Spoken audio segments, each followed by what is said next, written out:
ketat. Maka saya tidak. Tapi ada ustadz kami mengatakan mencicipi aja pun batal Pak Ustadz. Mungkin 2 kilo pula dicicip. Dari pagi sampai sore mencicip aja.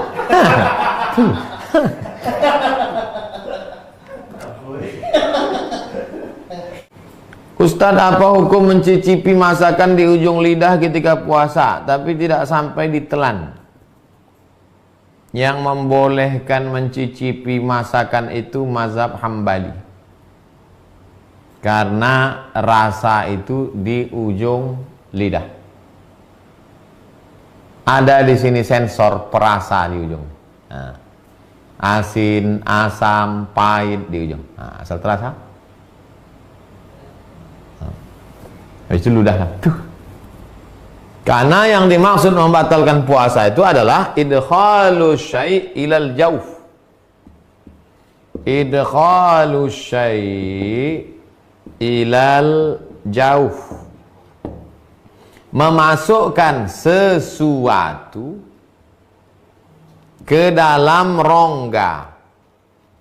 Yang dimaksud dengan rongga itu apa? Yang dimaksud rongga itu adalah ma'idah, lambung, wal am'a, usus, lambung. Mencicipi itu di ujung sedikit. Nah, itu pendapat mengatakan tak batal. Tapi saya pribadi tidak mengamalkan. Saya kalau masak bulan puasa, saya agak-agak aja dengan garam. Nah, dah. Tak pernah saya cicipi. Seumur umur saya tak pernah mencicipi bulan puasa. Tak pernah cicip. Tapi perlu saya ceritakan, mana tahu nanti ada dengar ceramah. Ada ustadz yang membolehkan. Nah, itu dia pakai satu qaul, satu pendapat dalam mazhab Hambali. Alasannya apa? Ya itu alasannya. Tapi saya kalau dalam masalah fikih saya termasuk yang ketat. Maka saya tidak. Tapi ada ustadz kami mengatakan mencicipi aja pun batal Pak Ustadz. Mungkin 2 kilo pula dicicip. Dari pagi sampai sore mencicip aja.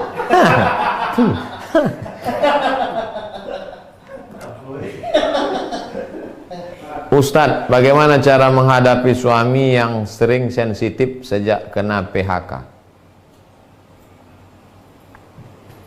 Memang sejak wabah corona ini, Ibu, orang sikap sensitivismenya meningkat. Orang yang kena PHK itu perlu dipahami psikologisnya sama macam orang sakit gigi. Orang sakit gigi itu senyum pun kita disangkanya ngejek dia. Senyum kita, hai, apa kau ejek-ejek aku? Nyanyi pun kita risau dia.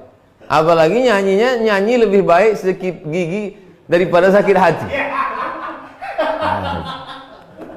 Jadi ibu pandai-pandailah sekarang. Pandai-pandai. Nampak dia macam agak-agak mengamuk, jauh sedikit. Udah agak-agak dingin, dekat. Apalagi udah dekat azan-azan maghrib.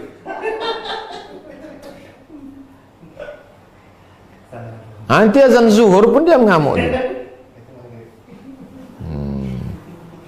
Saya yakin tidak ibu aja yang merasakan nih, se-Indonesia, Bu. Berapa karyawan kita yang sudah di PHK? Hotel-hotel tutup, pabrik-pabrik tutup. Oleh sebab itu memang luar biasa sensitif. Dan orang yang emosi ini adalah siapa yang paling lemah di situ, itu yang dihamuknya.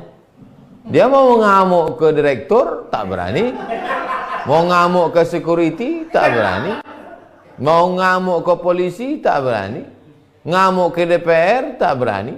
Siapa yang paling lemah di situ? Ibu lah dia ngamuknya. Memang nasib ibu lah, kasihan.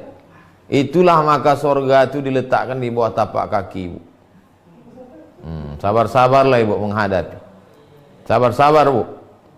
Kalau sabar ibu menghadapi dia ini, insya Allah tenggelam dia di Laut Merah, Bu. Macam Asiyah menghadapi Fir'aun.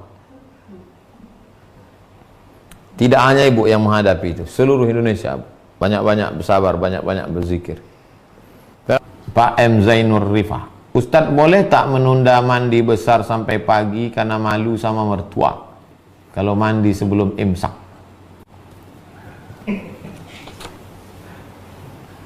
Imsaknya sekarang jam piro? Imsak saiki jam piro?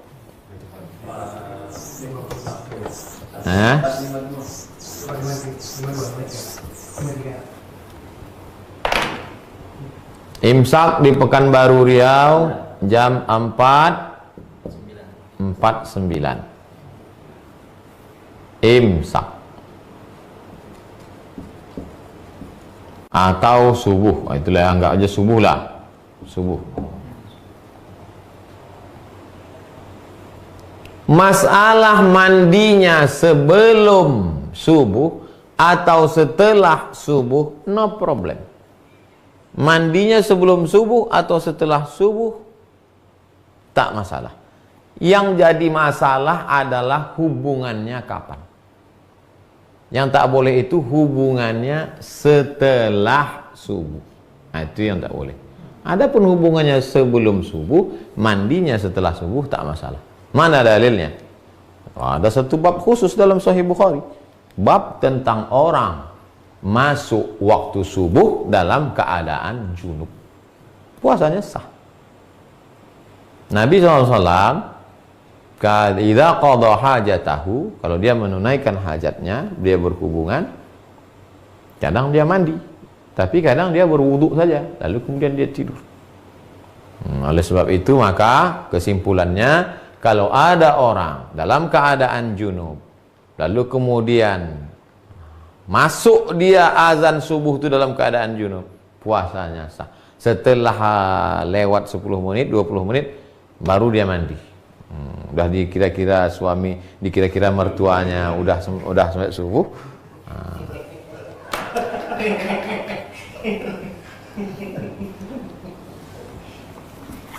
Begitu Pak Zainur Rifah. Terakhir Ibu Desi, Ustadz bagaimana cara membebaskan diri dari perbudakan pekerjaan? Banyak sekarang orang diperbudak pekerjaan. Apa batasannya? Nih, jangan nanti besok semuanya, ini kan sekarang kerja di rumah nih, tiba-tiba ditelepon sama atasan, Assalamualaikum, Waalaikumsalam, gimana laporan kerjaan selama di rumah? Jangan sampai kita diperbudak pekerjaan.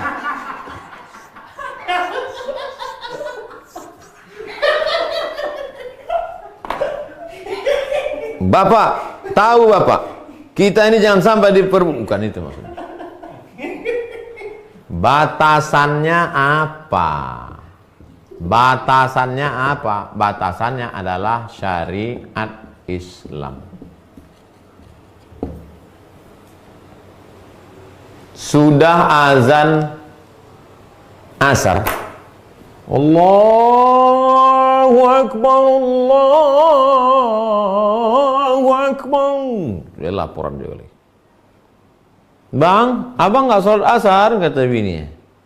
Ini laporan ini penting, nggak cair THR nanti. Ini udah hidup udah susah, jangan bikin susah.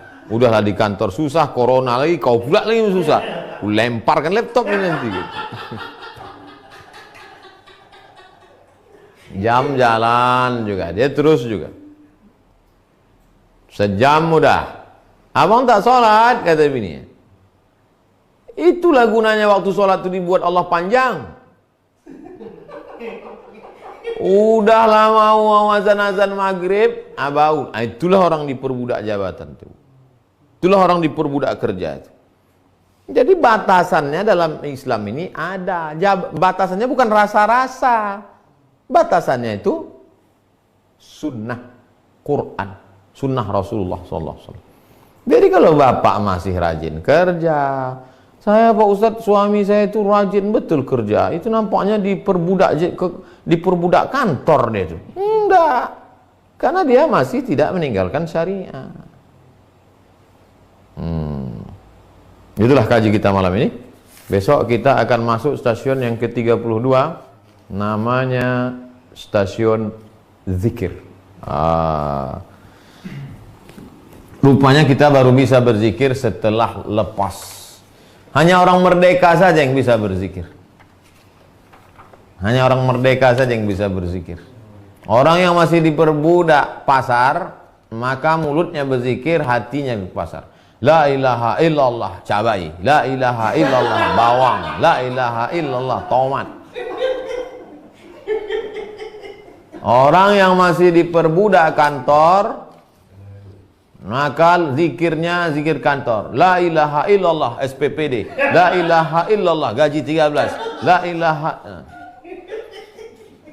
Jadi yang bisa berzikir itu orang yang sudah hurriyah. Ini nyusunnya ini bukan tanggung-tanggung nyusun. Lepas dari segala keterikatan, baru masuk bab zikir. Ibu Purwi Astuti. Assalamualaikum Ustaz. Waalaikumsalam. Bagaimana sikap kita terhadap orang tua yang masih non-muslim, yang selalu saja bersikap tidak baik ke kita? Ibu Purwi Astuti,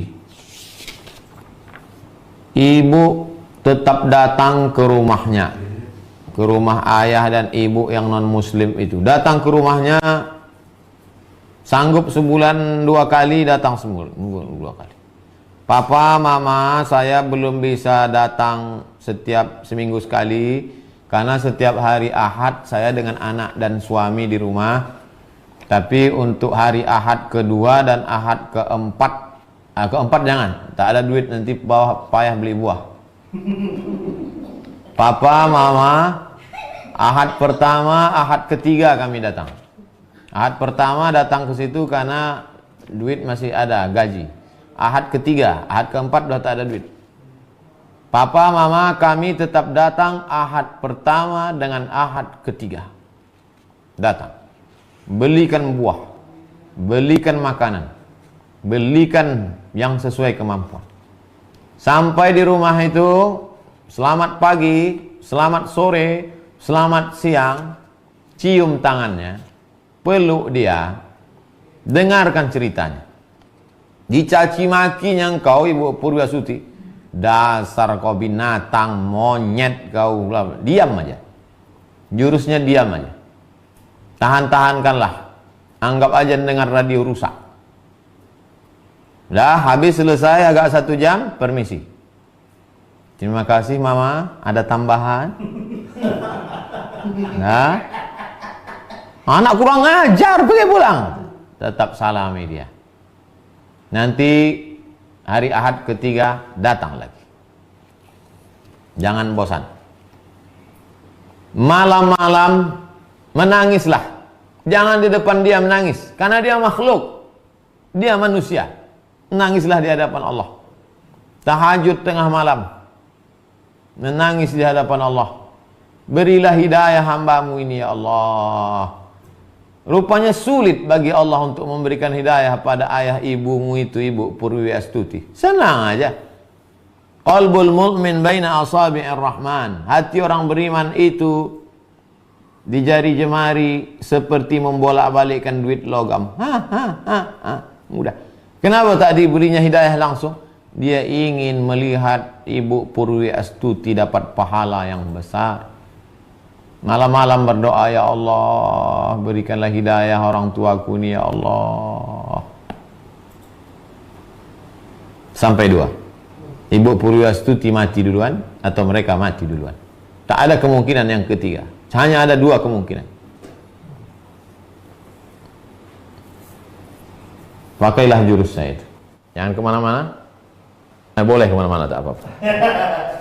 Besok kita jumpa di stasiun zikir. Terima kasih segala perhatian. Mohon maaf segala kekhilafan. Subhanakallahumma wa bihamdika asyhadu an la ilaha illa anta astaghfiruka wa atubu ilaik. Wa sallallahu ala sayyidina